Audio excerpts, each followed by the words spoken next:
Bismillah ar-Rahman ar-Rahim.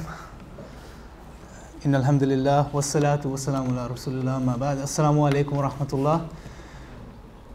So dead, subhanAllah, man. Assalamu alaikum wa rahmatullahi wa barakatuh. Alhamdulillah, it's better, mashallah. So, Jazakallah khair first and foremost for the brothers and sisters involved in organizing this event today. And Jazakallah khair for all of you brothers and sisters turning out today, mashallah. The sisters have, subhanAllah, outnumbered the brothers by a great amount, but may Allah bless every single one of you. And we know the football's on these days, the World Cup's on, so the youth especially are busy, occupied with that. But khair, nevertheless, inshallah, as I was saying to the brother, even if one person turns up and that one person benefits from this, inshallah, we've done our job. That's one person who can go out there and make a huge difference in society, inshallah. So the topic that we're addressing today is atheism and how we tackle atheism, especially in the 21st century. Now, sorry, okay. Is that okay? Yeah. So yeah, the topic we're addressing, inshallah, is atheism and how we tackle atheism in the 21st century.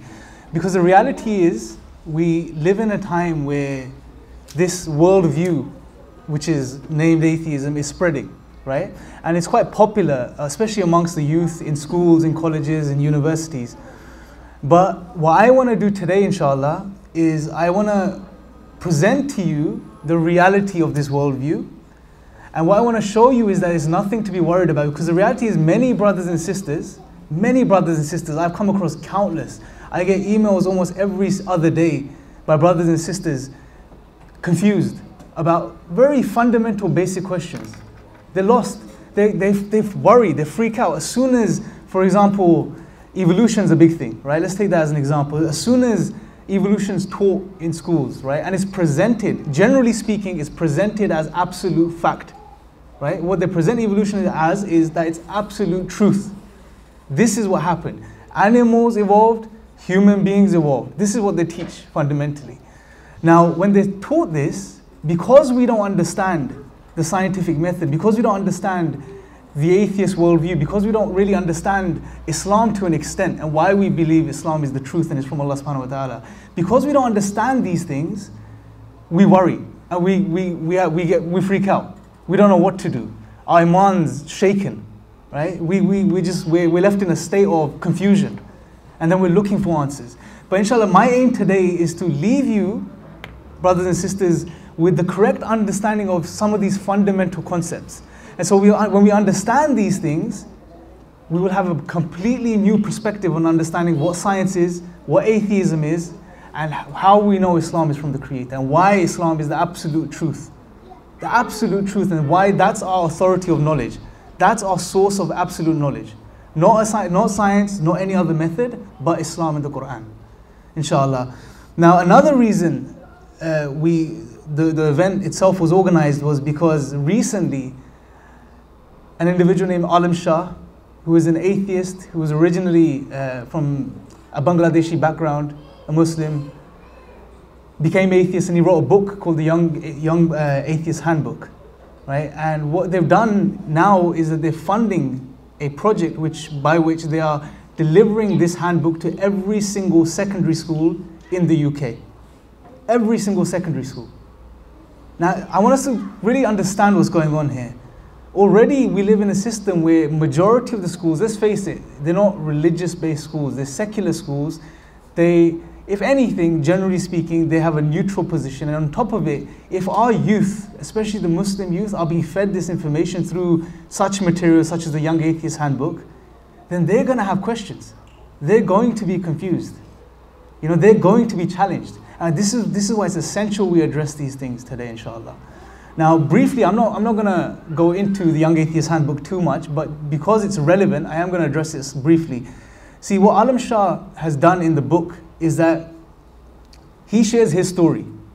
He shares his life story, his experiences, the trials and tribulations that he went through in his life, his tests, as we believe in Islam, that Allah subhanahu wa ta'ala tests us. He was tested in his life, right? And we can relate to this. As a human being, we respect his emotions and his feelings. But what he does, and which I feel like is quite unjust and is not called for, is that he tries to link his emotions and his emotional situation, the emotional situations that he went through in his life, he tries to link these with reason and rationality, with argumentation, right? So the book, what you see, is a combination of his emotional experiences, his emotional upbringing and the trials and tribulations he went through, combined with arguments, which aren't really understood, and he doesn't really understand these arguments. And he presents them in a very non-genuine way. So what I would suggest, inshallah, as far as this book in particular is concerned, to study Brother Hamza Dortz's article that he wrote in response to this, inshallah. And we're working on with some brothers and sisters to compile email addresses for secondary schools around UK, so we can send this response article to them as well, inshallah. And if you read this article, what Hamza does in a very beautiful way is he breaks this down.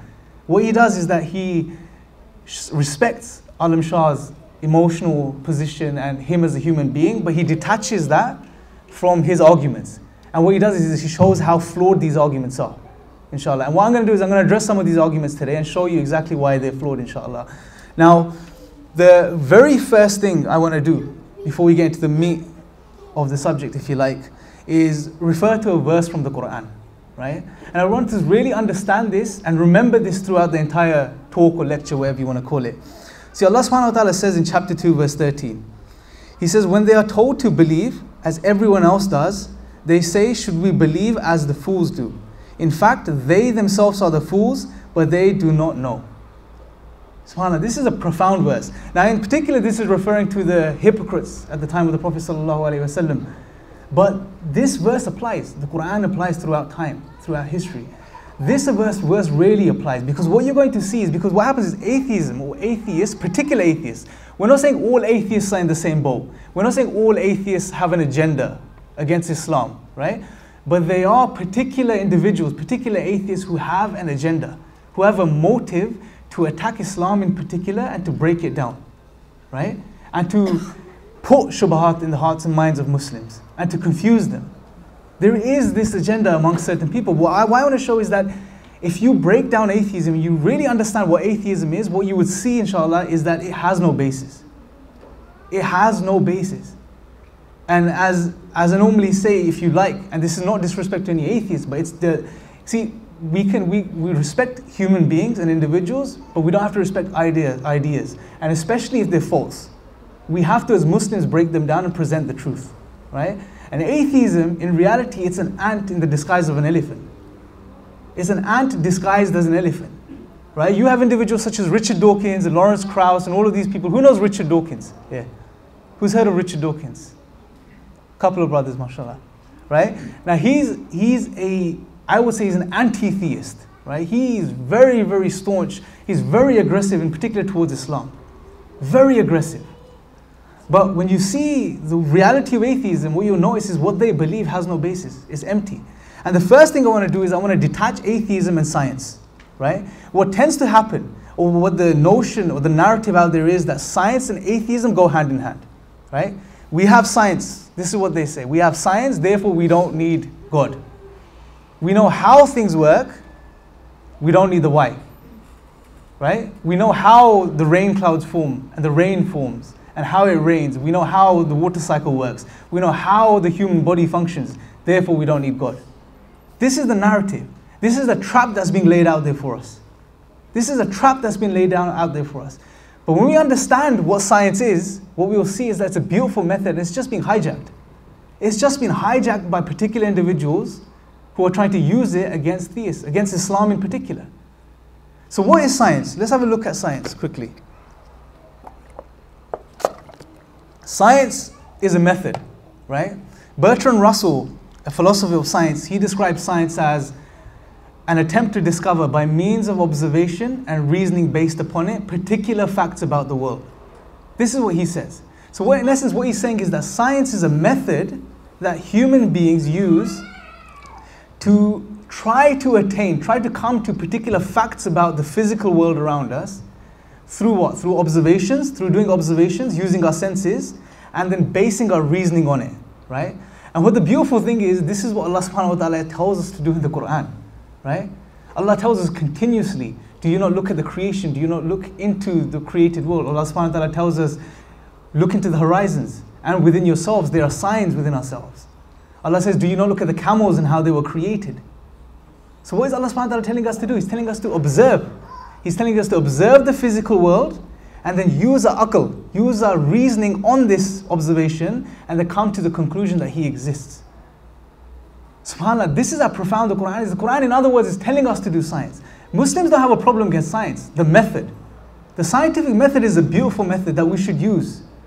Because what does science do? It tells us how things work. When we understand the how of things, it allows us to appreciate the creative power of Allah subhanahu wa ta'ala. This is how beautiful it is. And this is what I want to do quickly, is make the distinction between the how and the why. Right? Now the narrative is, we know how things work, we don't need God. Right? This is what they say. But just because you know how something works doesn't mean there's no why. It doesn't mean there's no why. So I'll give you an example. Say this brother here, mashallah, what's your name? Abdul Rahman. Say Abdul Rahman loves me, yeah? He loves me, and to show his love, what he does, he bakes me a cake. Yeah? He bakes me a nice chocolate cake, yeah? Or a nice strawberry cake, yeah? And he comes to me, he gives me the cake. Yeah? I take the cake and I don't eat the cake. What I do is I take it to a scientist. Right? I present him the cake. What's the scientist going to do? I give him, say, 2 months. He takes 2 months, he studies the cake. Yeah? He can come back to me and he can tell me what raw materials were used in the cake, how much sugar was used, how much chocolate was used, how many strawberries were used, how many calories are in this cake, how long it was baked for, right? At what temperature it was baked. He can come and tell me all of these things. He could tell me the how, right? But can the scientist tell me, now think about this, can the scientist tell me who baked the cake for me and why that person baked the cake for me? Can you tell me this? No. Beyond the scope of science. This question is beyond the scope of science. Now, if the scientist then said, because I don't know who or why, therefore there is no who or why, is that a sensible thing to do? Of course not. Just because you can't explain something via the scientific method, which is a beautiful method, but is limited, just because you can't explain something using this method doesn't mean there's no explanation. Right? And this is what we really need to understand, because what's happening is this trap that's being laid out there. Just tell the people, we know the how, the science gives us the how. You don't need God. We know how thunder happens. We don't need God anymore. We know how the trees grow. We don't need God. This is what they're saying, but the reality is they tell us the how. They can't tell us the why. And if anything, take this analogy. Imagine there's a clock, right? Imagine there's a clock. Imagine there's a clock. Now on this clock, what's on the clock? On the clock face. What is on the clock face? Yes, bro. Hands and what else? Time. Okay, but what shows us the time? What is that?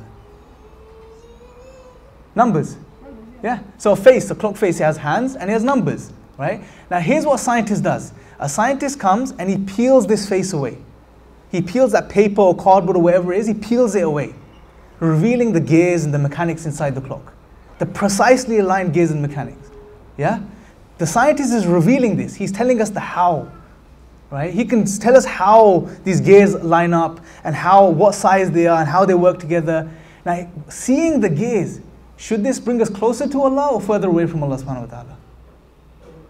Closer. Because now not only are we seeing the hands and the numbers, but we're seeing the mechanics, the detail, the precision. And when we see this precision, it leads us to appreciate the creative power of Allah subhanahu wa ta'ala even more. So this is the thing, brothers and sisters. Realize the difference between the how and the why. They may not teach you this at school. See, when Dawkins was asked about should we study the philosophy of science or what science is, he said, don't do it, just do the science. This is one of the reasons why. They're trying to mask the reality. This is the agenda, they're trying to mask this reality. Particular individuals at least. But we need to understand this.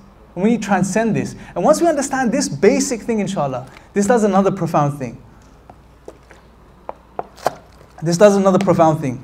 Now that we understand the difference between the how and the why, we can appreciate the miracles of Allah subhanahu wa ta'ala again. We can appreciate the signs of Allah again. See, the sad thing is, when we look at the Quran, Allah subhanahu wa ta'ala, what does He do? How often does Allah try to prove His existence in the Quran? How often? How often does Allah say that, look, here's the logical, philosophical reasons I exist, believe in me? Allah doesn't do this in the Quran. Allah subhanahu wa ta'ala never does this in the Quran. What Allah subhanahu wa ta'ala does is He speaks about His signs. He tells us about His signs which are all around us. Allah says in the Quran, verily in the creations of the heavens and the earth and the alternation of the night and day, in it are signs for who? For those of understanding, for those who use the intellects. Allah subhanahu wa ta'ala says, we will show them our signs in the horizons and within themselves. And within themselves until it becomes clear to them that this is the truth. Allah subhanahu wa ta'ala, He's not wasting time trying to address atheists. He is telling us, use this, what I've given you, use this and you will see the signs. Look at the world around us. And remember the how and the why. And I'm going to share some of these beautiful signs with you just so we can once again start to develop this appreciation for these signs. And really appreciate them for what they are. Because once we understand the how and why, we can really appreciate these beautiful signs. See, one of the signs that Allah subhanahu wa ta'ala shares with us, one of many signs is found in Surah Nahl, verses 68 and 69. And pay attention to what Allah subhanahu wa ta'ala is saying here. He says, and your Lord inspired to the bee. Take for yourselves amongst the mountains, houses, and amongst the trees, in that which they construct. Then eat from all the fruits, and follow the way of your Lord laid down for you. There emerges from their bellies a drink varying in colors, in which there is a healing for people. Indeed, in that is a sign for people who give thought. This is another beautiful thing that Allah subhanahu wa ta'ala does, that once He shares a sign with us, sometimes He tells us to use those people with intellects, those people who reflect. He tells us, use this. Now let's look at the bee. Allah subhanahu wa ta'ala tells us about the bee. Now the amazing thing about the bee, there's many amazing things. I'll share a few with you. One, for a bee to produce 1 teaspoon of honey, 1 teaspoon, just a small teaspoon of honey, it takes around 5,000 visits to a flower. 5,000 visits for a bee to produce 1 small teaspoon of honey. So much trouble that this little insect goes through just to produce 1 teaspoon of honey. Subhanallah. Who inspires it? The bees, they produce so much honey that they don't require this much honey. Who do they produce it for? Who inspires them to produce this much honey? The honey that we drink, the honey that Allah subhanahu wa ta'ala tells us about, there's healing in it for us. Who inspires them to produce this? Allah. These are signs from Allah subhanahu wa ta'ala. The construction of the beehive itself. Now I studied engineering, and we studied structural engineering to a degree as well. The amazing thing about the beehive, who knows the shape of the hive? The shape that's used to construct the hive, the bees use. Can someone tell me? Hexagon, hexagonal shape. Does anyone know why? Or not the why, or can anyone know some of the wisdoms behind the shape? Why this shape over any other shape? Symmetrical, but there's a few key points. Number one, that particular shape, say if there's an area, I don't know, say 1 meter by meter, yeah? A beehive that's 1 meter by meter. The hexagonal shape that's constructed by the wax of the bees use their wax to construct this shape, this hive. Any other shape will take up too much space with the wax and would leave less space for the honey. The most economical, if you like, shape or structure to use is the hexagonal shape, the structure, in this space. Say if there's 1 meter by meter of a hexagonal shaped hive and there was 1 meter and meter by of a triangular shaped hive, yeah? The triangular shaped hive will take up too much space. The wax will take up too much space. But they're so economical. It's the best shape to use. Not only this, structurally, it's the most sound shape. If you look at the strength to weight ratio of this particular shape, it's the most sound. It's the most strong. It's the strongest shape to use. Who tells the bee this? The bee is no bigger than the tip of our fingers. It's no bigger than the tip of our fingers. If a human being, we took centuries coming up, so when we look at structural engineering, we took centuries to come up with the best shapes to use in construction. That are the lightest but the strongest.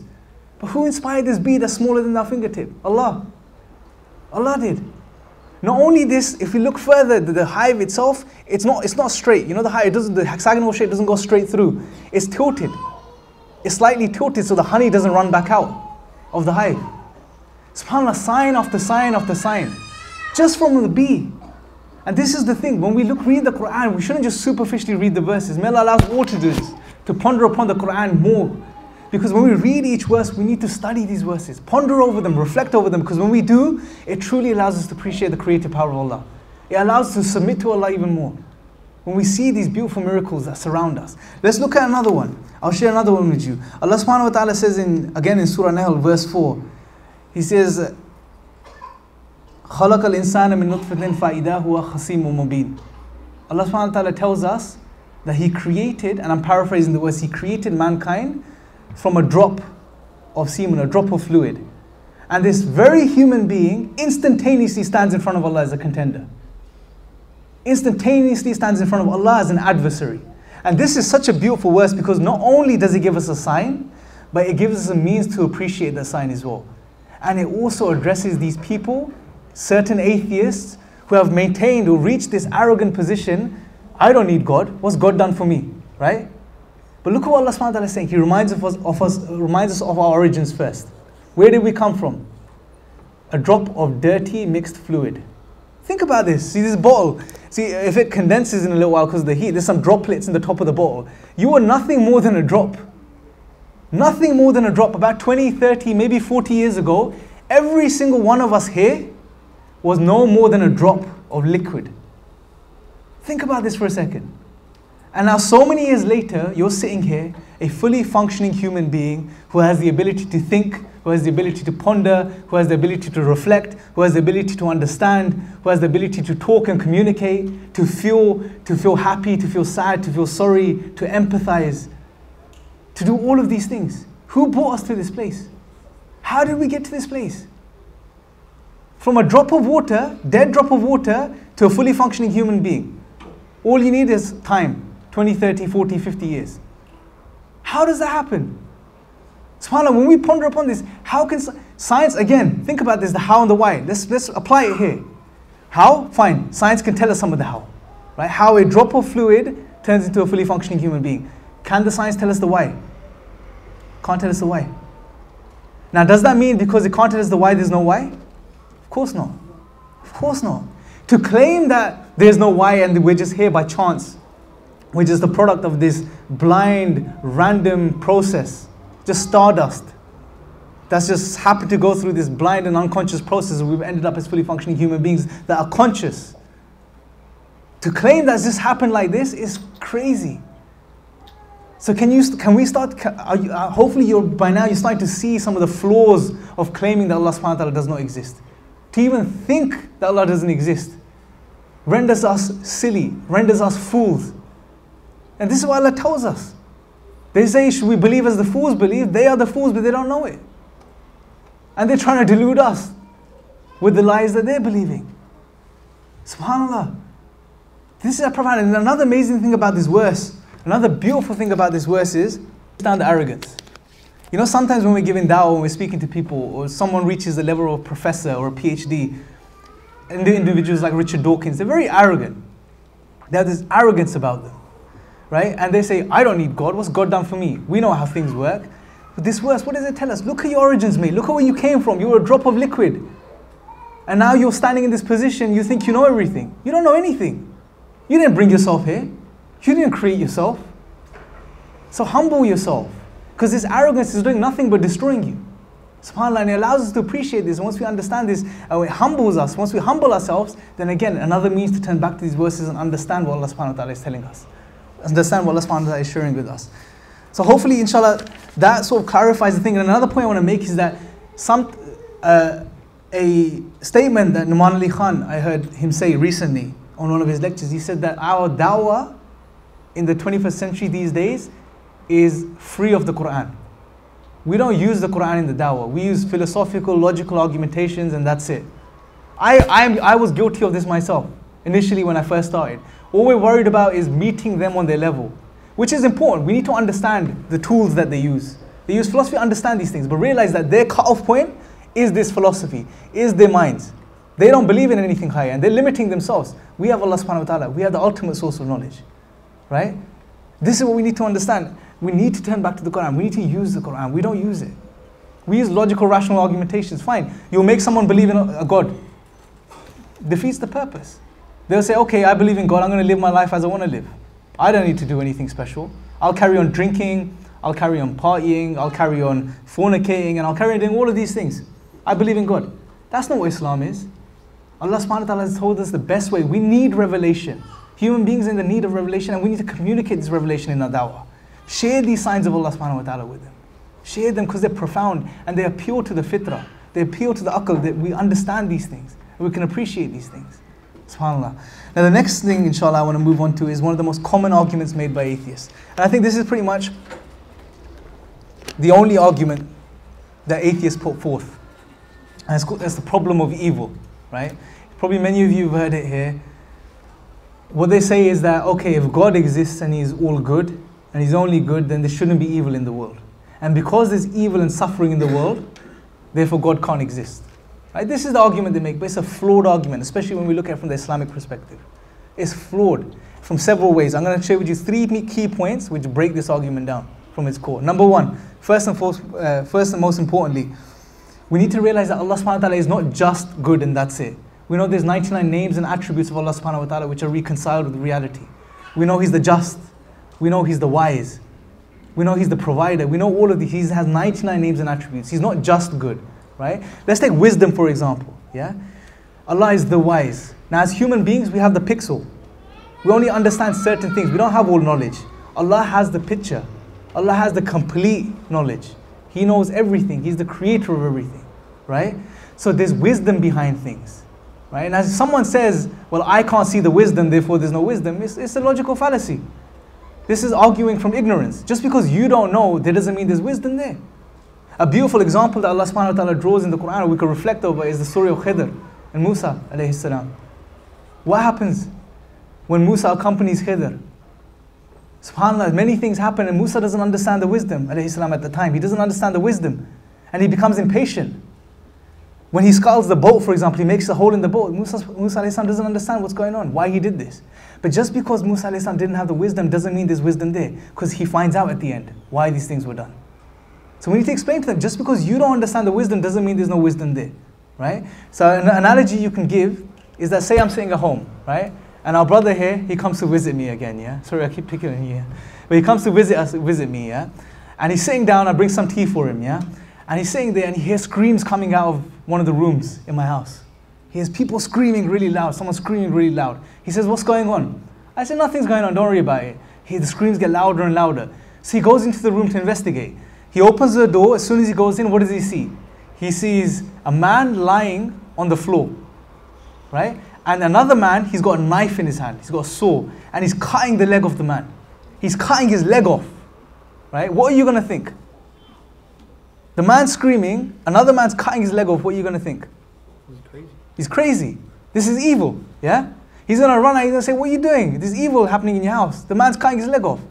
But say if I told him, calm down for a second.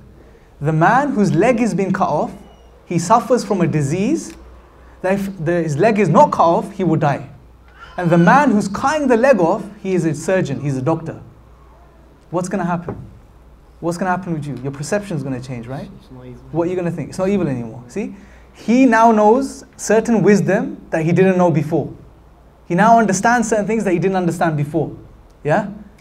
And his perception changes. Just because he didn't understand the wisdom in the first place didn't mean there was no wisdom there. So if he had jumped to the conclusion that this is evil and I believe it's evil and that's it, that's fallacious. He's just selling himself short. He's doing injustice to himself. So that's point number one. Point number two is that there's another assumption, and the assumption is that Allah has no reason to permit evil in the world. He has no reason to punish people in the world. But we need to realize that from the Islamic perspective, what is this life? Are we here to have a party? Are we here to have a party? No. Are we here to have fun? No. Where's that? That's paradise. That's Jannah, inshallah. May Allah bless us all and allow us to attain Jannah, the highest levels of Jannah, inshallah. But that's where there's peace, there's tranquility. This life is a test. Allah told us He created this life to test us. Test which of us are best in deeds. We're not here to have fun. And this is the problem. See, when the atheist approaches the theist, or the Muslim in particular, he comes with the mindset there's nothing beyond this life, right? So that's his presupposition. That's his basis that he comes with, that there's nothing beyond this life. So he doesn't understand when he sees evil in this world, when he sees trials and tribulations in this world. He can't appreciate this. So we need to make him understand that, look, from our perspective, this life is a test, no problem. We're here to be tested. We're going to be tested. And finally, and this is the most important point, is that the atheist has no basis to even ask the question or suppose something is evil. Right? And this is something I want us to understand. If an atheist comes and he says, this is objectively evil, this is wrong, this is absolutely wrong, what basis does he say that? What basis does he have to claim something is absolutely wrong or evil? Nothing. If he denies Allah subhanahu wa ta'ala, if you deny God, you have no grounding to validate objective moral values and duties. You have no grounding to claim something is absolutely right. What grounding do you have? You have nothing. Because in the absence of God, think about this. If you deny Allah exists, what are we? We are an accident. We are an accidental biological byproduct of a lengthy evolutionary process. We're here by chance. We weren't supposed to be here. Accidents don't have any meaning or any purpose. You can't claim something is right or wrong. We're not moral agents. We're just accidents.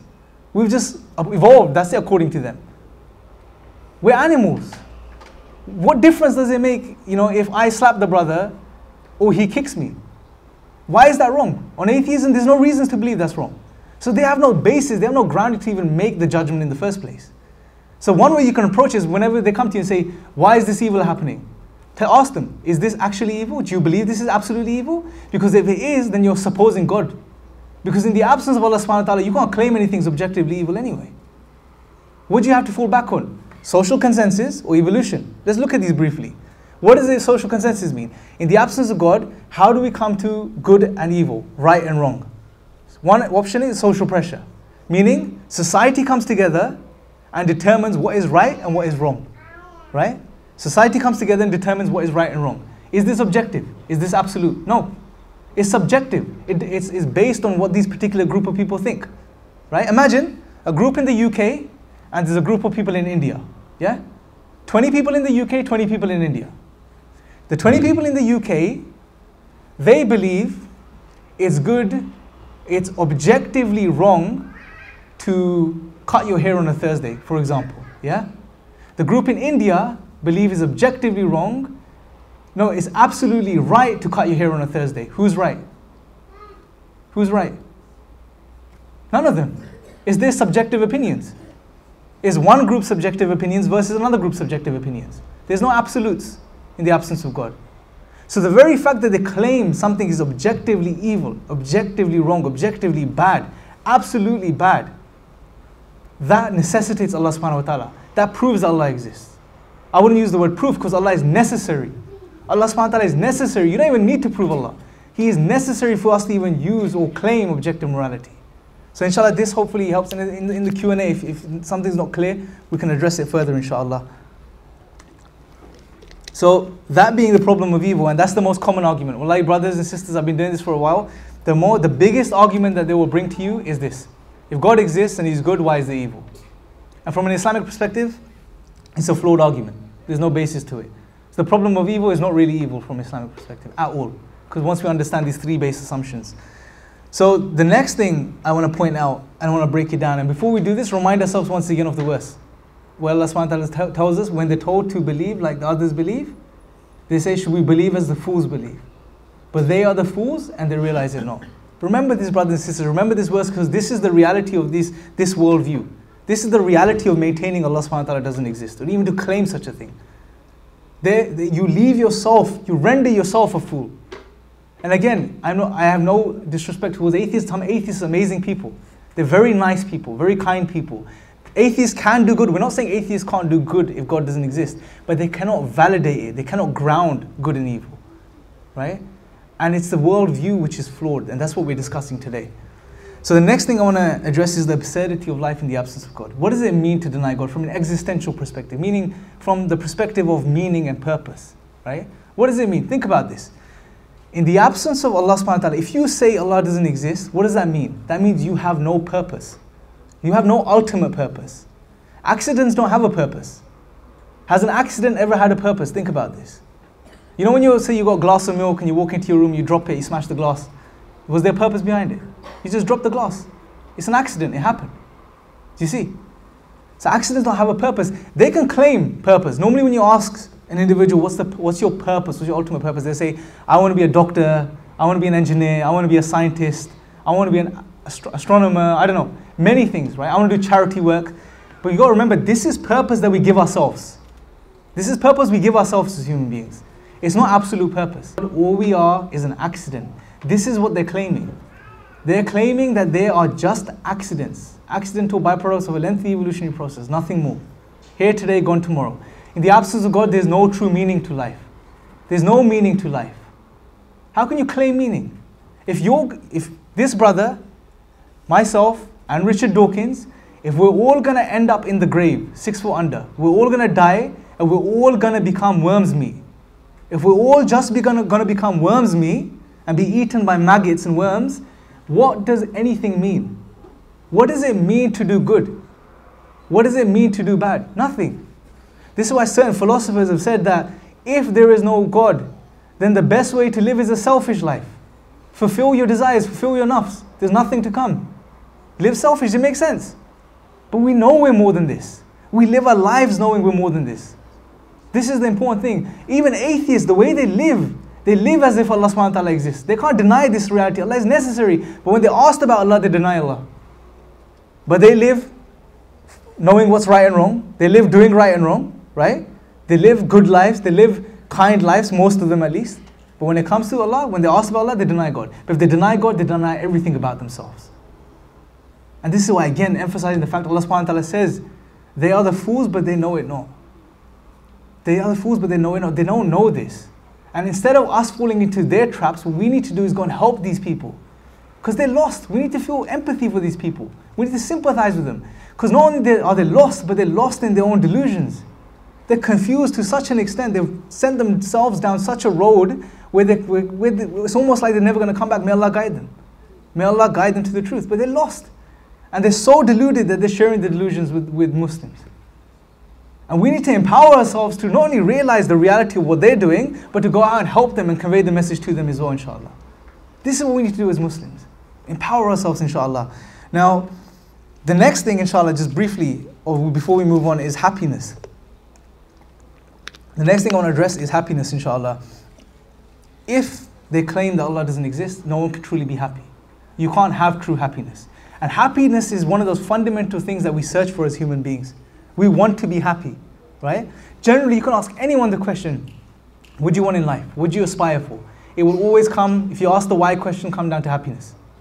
It will almost always come down to happiness. They want to be happy. They want to be fulfilled. You want to earn money, you want a bigger house, you want a car, you want all these things because you want to be happy. You want to be happy. But the sad thing is, in the absence of God, you can chase the dunya, but you're not going to find happiness.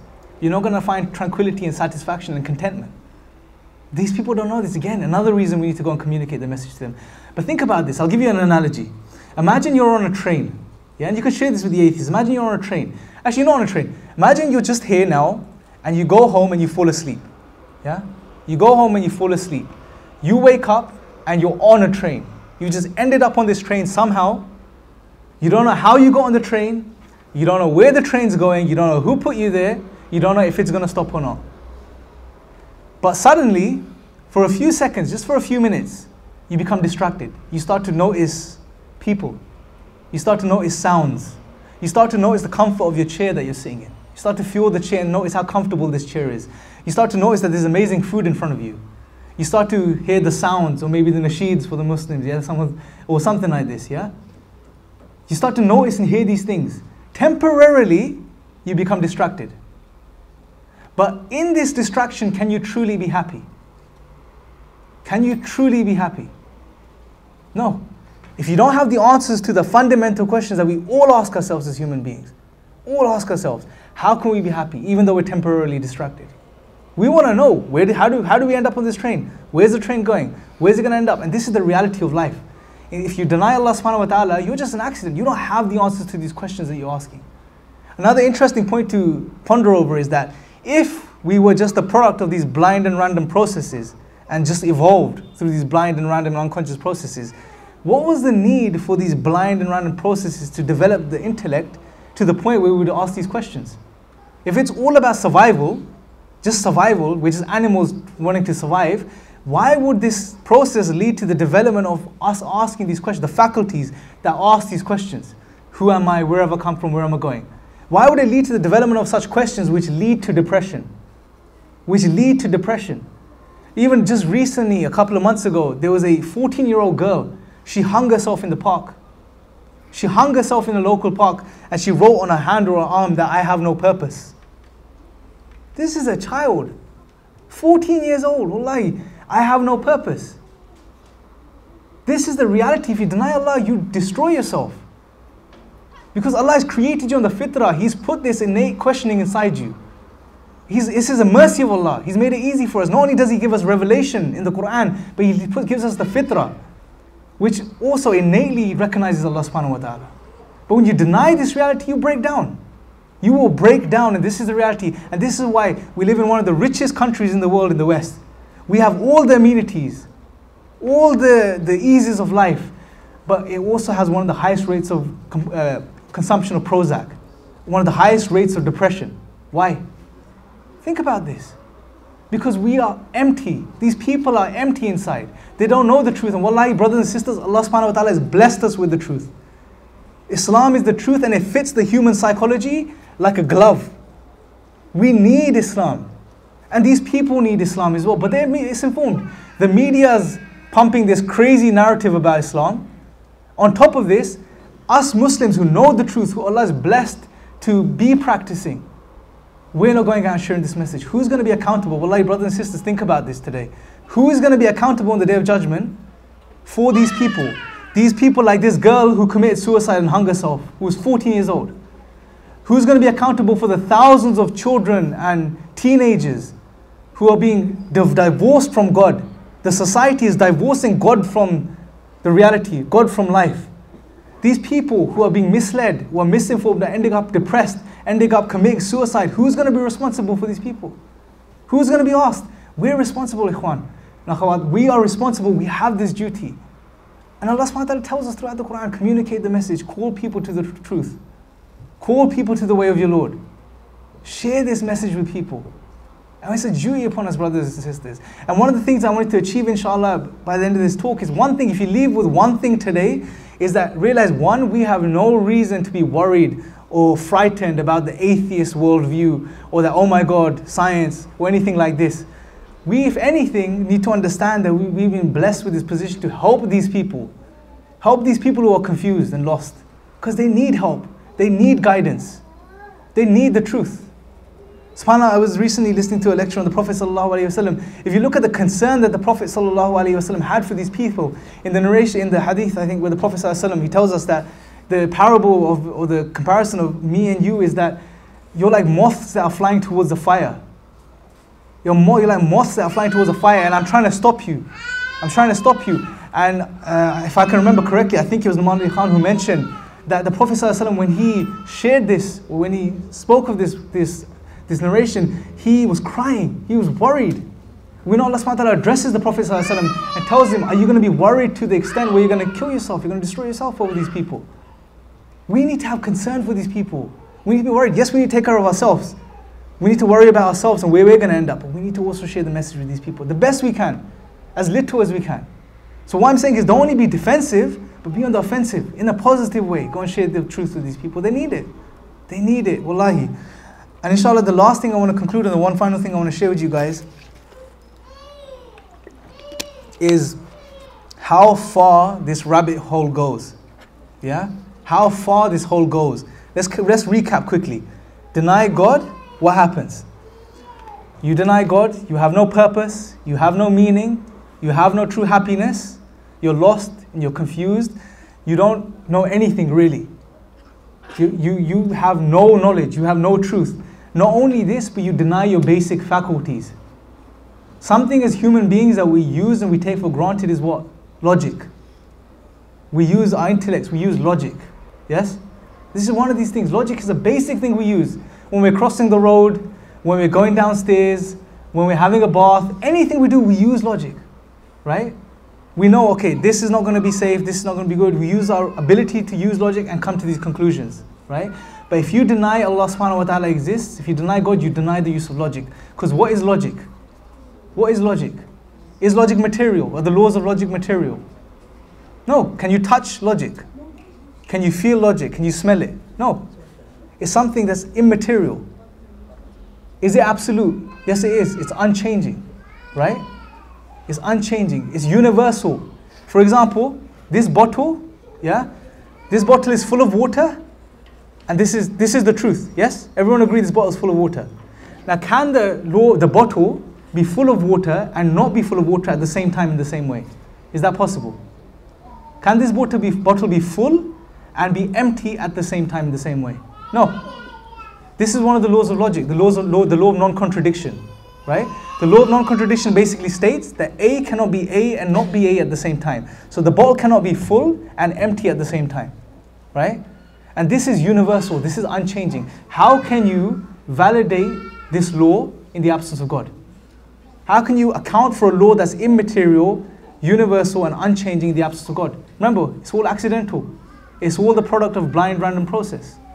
They can't even use logic, they can't even account for it. They can use it, but when they use it, they prove that Allah subhanahu wa ta'ala exists, or they show the necessity that Allah subhanahu wa ta'ala exists. See, this is the problem. They live life like God exists, like Allah exists. But when they're asked about Allah, they deny Allah. This is the reality. Wallahi, when you claim that Allah doesn't exist, you render yourself a lamppost. Literally, you render yourself a lamppost, cold and still. No meaning, no purpose, no happiness, no direction. You even deny the basic faculties such as the laws of logic, your reasoning, the laws of mathematics, the uniformity of nature. The very fact that you do science, you can do science, is because you accept that tomorrow will be the same as today. The world will be the same in 5 minutes as it is right now. They assume this. You have no reason to assume this on atheism. Because on atheism, everything's just here by chance. It's all controlled by blind random processes somehow. So there's no reason to believe that the nature is uniform. But they accept this, and when they do this, they presuppose Allah subhanahu wa ta'ala. But when they're asked about Allah, they deny Allah. The reality of atheism. This is the reality, brothers. So in conclusion, inshallah, brothers and sisters, what I want to leave you with is not only understand these concepts, right? Not only understand these so we can defend ourselves and our families, inshallah, in the times we live in. And wallahi, it seems like things are just going to get worse. More information is going to spread. More lies are going to spread. So we need to arm ourselves with this knowledge and understanding, and also help our families. Not only this, to go out and positively make these people understand. Because many people, wallahi, many people follow these public figures such as Richard Dawkins and Lawrence Krauss just like blind sheep. They're just blind sheep. I'm atheist. Why are you atheist? I don't know. Can you prove God does not exist? No. But I just don't know. They don't know what Dawkins said in his book. Their Quran has almost become the God delusion, his book, which is full of rubbish. If you read the book, it's full of rubbish. He doesn't know anything about philosophy. His arguments, his argumentation that he uses are flawed. But why do people pay attention to him? Because he's a public figure. He's been put out there as that. But another thing I want you to understand is just because someone has a PhD, especially the young brothers and sisters here, when you go to school and you're quoted authorities such as Richard Dawkins or Krauss says this, never judge the claim based on the authority of an individual. You never judge their claim based on the authority. Always look into it, study it. Study it. Look at what they're saying. Forget that they have a PhD or a degree. This is just standing on the shoulders of giants. Forget all of this. Study what they're saying, inshallah. And look at it objectively. Use the aql Allah subhanahu wa ta'ala has blessed us with. He's blessed us with his intellect to use it, inshallah. So inshallah, to conclude, jazakallah khair, brothers and sisters, for turning up. I'm going to open the floor up to questions and answers, inshallah. So if you have any questions and answers in particular, with any particular subjects, evolution or anything like that, I'll try to address it the best I can. May Allah bless you all for sitting through this, inshallah, and listening. Subhanakallahumma wa bihamdika ashhadu an la ilaha illa anta astaghfiruka wa atubu ilayk. Jazakallah khair. We would like to, now go on to questions and answers. If you guys have any questions or even things you missed out during the actual lecture, is your time to ask. And can we just keep it specific to science and atheism and the topic of today, please? If you guys have any questions or any things you wanted to clarify, now is the time to ask. How long do we have? What time is it? 9. Okay. 9:20. Inshallah. Yes. Is evolution real? The brother asked, is evolution real? Okay, bismillah. Jazakallah khair, bro. Very good question, yeah, mashallah. Okay, there's a few things you need to understand. It's going to be a bit long. Just tell me if you get confused anyway, I'll clarify, yeah? Evolution first. I don't think, What's that? Tell them what evolution is. Okay, so do you understand what evolution is? Do you know that? Yeah? Okay, khair, he knows, inshallah.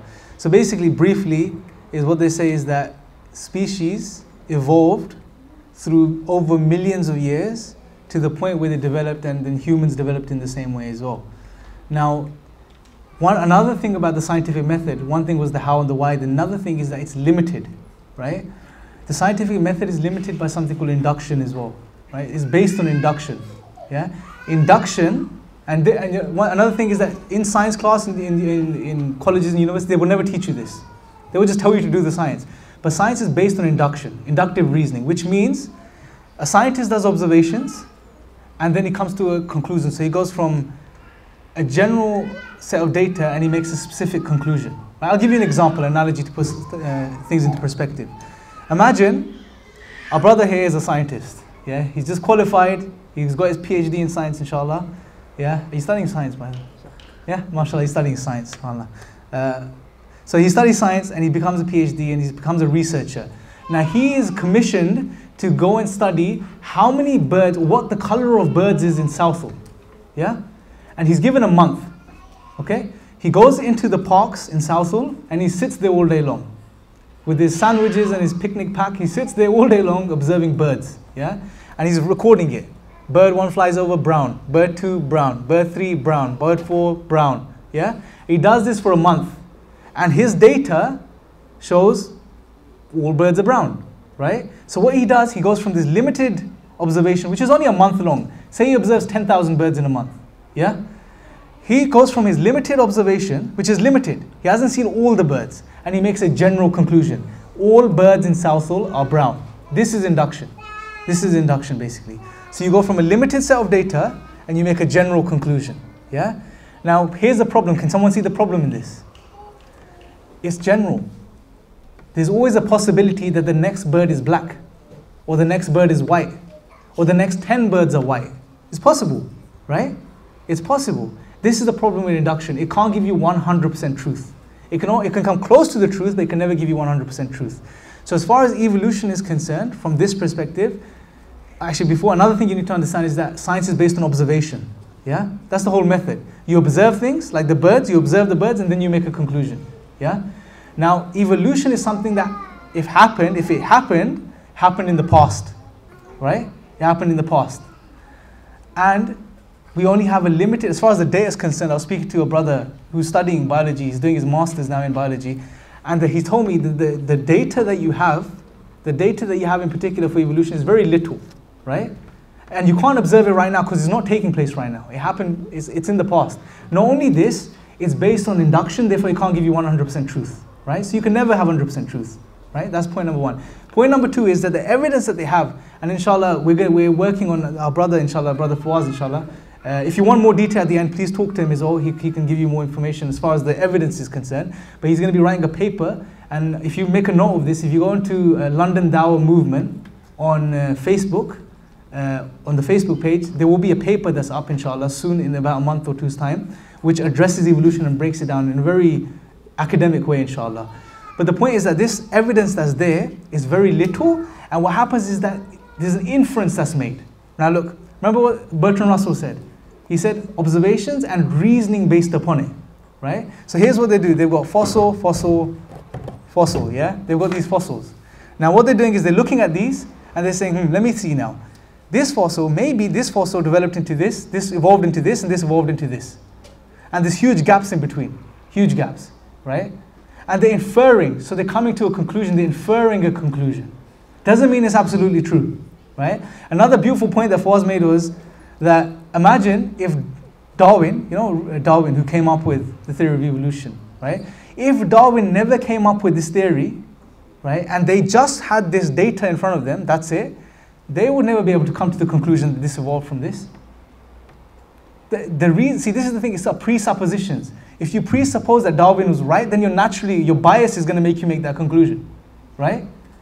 But if that information wasn't there, it's very unlikely that it will come to the information. So what he said basically, if you just solely go by the evidence of science, you can't definitively conclude that it happened or it didn't happen. There's not enough there. But obviously the ones who have an agenda, particular individuals like Richard Dawkins, they will tell you evolution is 100% true. Based on what? Based on what he's saying, that's it. And he even says in a video interview, and it's on YouTube, he says clearly that if your agenda is to cure religion, then you have to make them believe that evolution is true.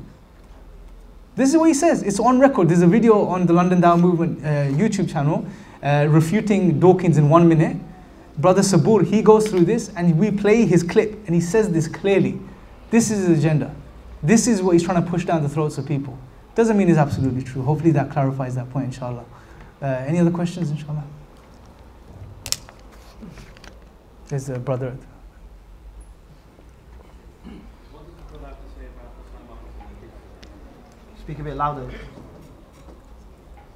asking, what does the brother have to say about Osama Hassan and his position on evolution? I haven't studied it, bro, so I won't be able to tell you, inshallah. Hassan, you know the Sahib Hassan's son who says that. What does he say, bro? Well, he says that from an Islamic perspective, Yeah. that we could have evolved from apes. Yeah, I personally don't maintain that position, right? I know, No, yeah, inshallah. Okay. I really don't know how he comes to this conclusion, but as far as I understand, the most sound understanding, or at least my perspective, I can't speak for everyone else, is that I believe that Allah subhanahu wa ta'ala created human beings with his own hand. As he says in the Quran, that he created Adam alayhi salam with his own hands, right?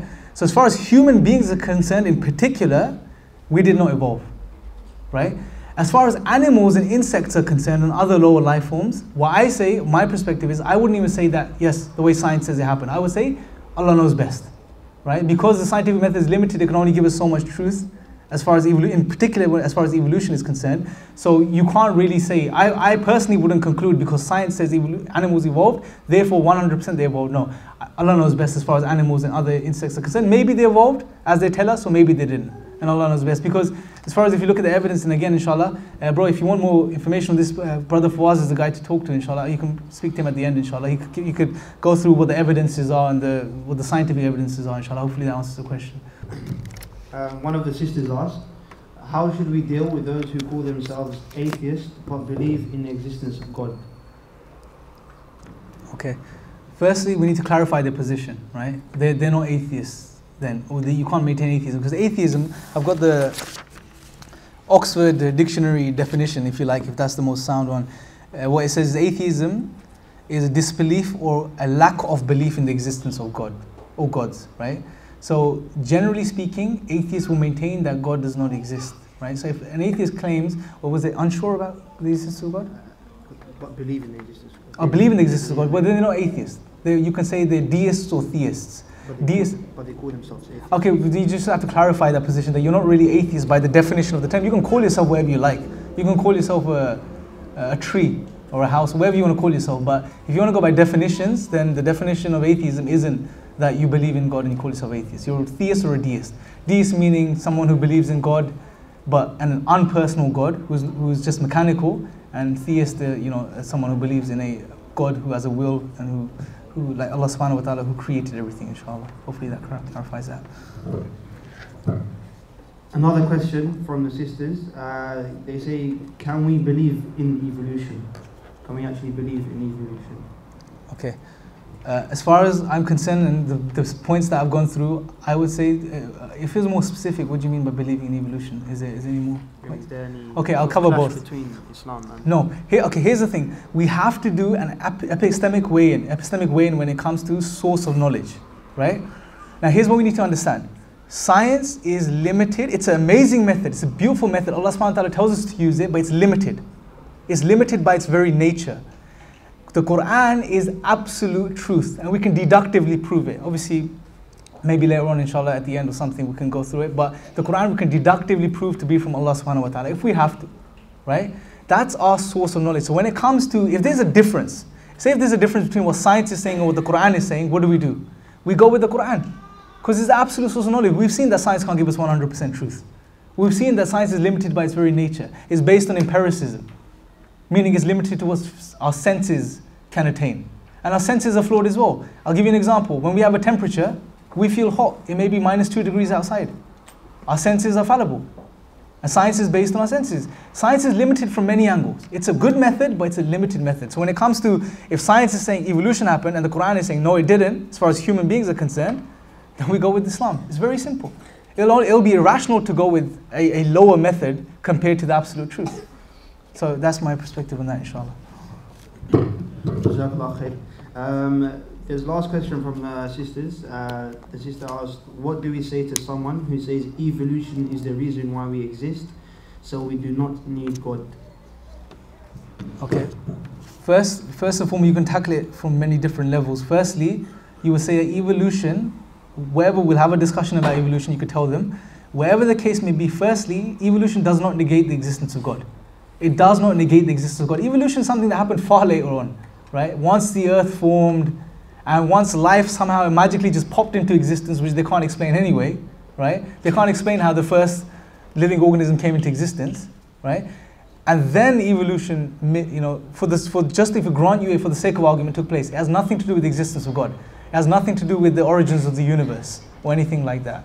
So it does not, evolution doesn't negate the existence of God at all. This is misinformation. It can't be true from any angle. It's something that happened way later on. It doesn't have a foot in the door. Secondly, we can again go through the points about evolution and we can show them that, look, this is why it's not 100% truth. Science is limited method. We will go with the absolute truth, which is the Quran, inshallah. Sorry, there's one more last question. One of the sisters asked, what do we say to someone who tries to say that Big Bang Theory is correct? Okay, Bismillah. I'm going to just share as the little I know on this. Now, there's many models. As far as science is concerned, there's several models to the origins of the universe, right? The Big Bang model, or one of the models of the Big Bang, is the most popular and it's the widely accepted model, right? From a scientific perspective, crude scientific perspective. Now, if someone believes the Big Bang, it doesn't go against the Islamic teachings anyway, because we know Allah subhanahu wa ta'ala created the universe, right? And from that perspective, it makes sense that Allah could have created it in whichever way or means He chose to. If it was the Big Bang, then it was the Big Bang, right? So I don't see it conflating with Islam in any way. The Big Bang, we know the universe came into existence. This is what we believe. Allah created the universe. He created the heavens and the earth in 6 periods of time, as we're told in the Quran. So we know Allah subhanahu wa ta'ala created all of these things. So yeah, whether the Big Bang or whichever, science will give us many models, but again, it doesn't conflict with Islam in any way. Are there any more questions? Any more questions? Brothers? I have an atheist friend who doesn't believe in God because he doesn't know what happens after death. So can you explain why? Okay. Tell them the question. Okay, so what you said basically, you have an atheist friend who doesn't believe in God because he doesn't know what happens after death. Okay, first thing, bro, tell him that the question is a bit malformed, because existence of God and what happens after death, although they're related, but they don't have to be mutually exclusive, right? Existence of God is one thing, what happens after death is another thing. Second, you can tell him the Islamic perspective what happens after death, right? We're judged, day of judgment, and then there's either Jannah or Nar, heaven or hell, one of the two, right? So you could tell him this, but if it is in particular, if he's looking for... See, the problem is one thing, when we approach atheists, some atheists, we have to give them some rational reasons as well. And Allah subhanahu wa ta'ala blesses us with one example, which substantiates that Allah subhanahu wa ta'ala exists. And to claim otherwise is silly. In the Quran, in chapter 52, verse 35 and 36, maybe make a note of this, bro, it's a very powerful verse. 52, 35 and 36, Allah says, were they created by nothing, or were they the creators of themselves, or did they create the heavens and the earth? Right? Now, this is an amazing verse, right? Because the exegetes have said that you can apply this logical breakdown, these possibilities, to anything that begins to exist, right? Now we know the universe began to exist, right? So apply this to the universe. Say, let's go through it together. Could the universe come from nothing? Could something come from nothing? Think about this. Can something come from nothing, bro? No. I mean, if I give you nothing, would you have nothing, right? So out of nothing, nothing comes. Possibility one, doesn't work. Could the universe create itself? Could the universe create? Can something create itself? Can our beloved brother here exist and not exist and create himself, basically? You can't create yourself, right? It's impossible because it's a logical contradiction. To create yourself, you have to exist and not exist at the same time. Do you see the problem there? Because if you're creating yourself, you're already existing. But if you're existing, then you're not really creating yourself. It's a big problem. It doesn't work. Possibility 2 out of the way. Third possibility, were they the creators of the heavens and the earth? Did you create it? Did someone create the heavens? Did the human beings, something created, create the heavens and the earth? Think about this. You could say this. You can say something created the universe, but then what stops you from asking the next question? Well, what created that something that created the universe, right? And you will go on forever, right? If you go on forever, we will never have the universe in the first place. And this is why there has to be the first cause, which is uncaused. Because without this, you run into the problem of the infinite regress. Big problem. We wouldn't have the universe in the first place. If you say something created, something created, something created, something that created, and that created something that was created. If you're saying universe 1 was created by universe 2, and universe 2 was created by universe 3, and universe 3 was created by universe 4, and this went on forever, we would never have the universe in the first place. because you will never have a beginning point, right? So there has to be a first uncaused cause. So the most rational conclusion is that the universe was created by something uncreated, uncaused, like Allah subhanahu wa ta'ala. And this is the beautiful thing about such verses in the Quran, is that Allah subhanahu wa ta'ala, in this particular verse, He allows us to satisfy our own intellects. Because we go through the possibilities, created by nothing, doesn't work. Self-created, doesn't work. Something created creating something doesn't work. Therefore it must be created by something uncreated. Simple, khalas. There's no other way around it. So inshallah, hopefully this will be a good argument you can use or share with them from the Quran itself, inshallah, that can clarify things for them, inshallah.